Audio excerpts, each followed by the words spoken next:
وكان الله غفورا رحيما. ومن تاب وعمل صالحا فإنه يتوب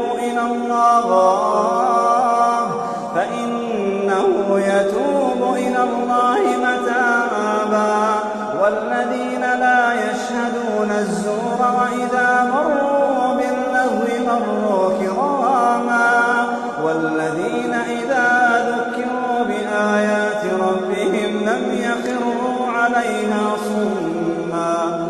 يخروا عليها صما وعميانا.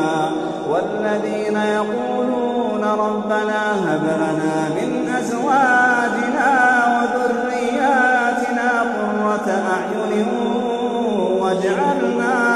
واجعلنا للمتقين إماما.